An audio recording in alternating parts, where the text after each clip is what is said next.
mynews.studio. Picture a farmer in Brazil.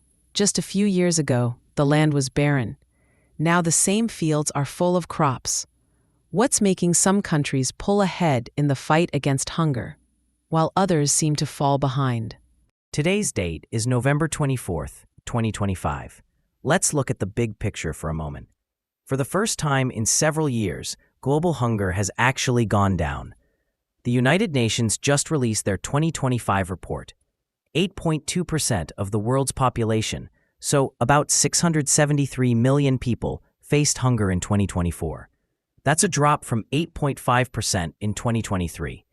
Ellie, that's a decrease of 15 million people in just 1 year. Is this a sign of real progress, or could it just be a temporary dip? It's more than just a blip, but we shouldn't exaggerate. The decrease is small, but it's meaningful. And it's not spread evenly. Certain regions are making the biggest strides. Latin America and Southern Asia, for instance. In Latin America and the Caribbean, undernourishment dropped to 5.1% in 2024, down from 6.1% 4 years ago. Southern Asia now stands at 6.7%, compared to 7.9% 2 years back. But the real question is, what's helping these regions succeed when others aren't? Brazil really stands out. They've now gone below the FAO's 2.5% threshold for undernourishment. That means Brazil isn't even on the UN hunger map anymore. What exactly made that possible? It comes down to social protection programs. Brazil expanded school meal initiatives and changed their farming policies to include more small producers.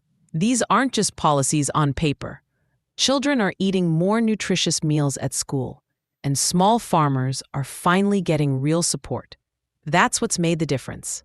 But if we switch focus to Africa, the situation is quite different. Over 20% of Africa's population, so 307 million people, were hungry in 2024, and that number's still climbing. Meanwhile, in Western Asia, hunger rose to 12.7%. Why is it so uneven? It's largely about resources and stability. In Africa, ongoing conflicts, instability, and shrinking funds are driving the crisis. Humanitarian aid is being cut. Some countries are seeing reductions of up to 45% in support. If the money dries up, I wonder, can we really expect progress to hold anywhere? The World Food Program has already warned that millions could lose food help soon. It's a strange moment. We're seeing solutions that work in some places, but just as we see progress, funding is being withdrawn. Does this put us at risk of losing those gains? Yes, it does. The UN's report makes one thing clear. Local solutions, like safety nets and better farming, are crucial. But the scale of hunger means international support is still necessary. Brazil shows what can happen when there's enough political will and resources. The real question is, can the global community keep up the momentum? Let's talk about the human side for a minute. Numbers only tell part of the story.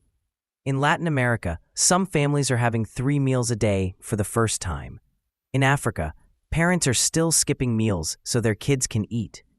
Are we in danger of forgetting these personal stories when we look at all the data? Those stories are the heart of all this. They remind us what's really at stake. Progress isn't just a number. It's a child who doesn't go to sleep hungry, a farmer who finally has enough to feed their family. Every policy decision, every funding change, shapes these lives for better or worse. To sum up, for the first time in years, global hunger is falling. 15 million fewer people went hungry last year, mainly thanks to gains in Latin America and Southern Asia. Brazil is leading, but Africa and Western Asia are still struggling. And now, funding cuts could threaten all this progress. The real issue is, will the world act to keep moving forward, or let these hard-won gains fade? That's what we'll be watching in the months ahead. Thanks for joining us as we tried to dig into both the facts and the people behind them. Thank you for listening. This episode comes to you from My News Studio. You can try it now, free of charge.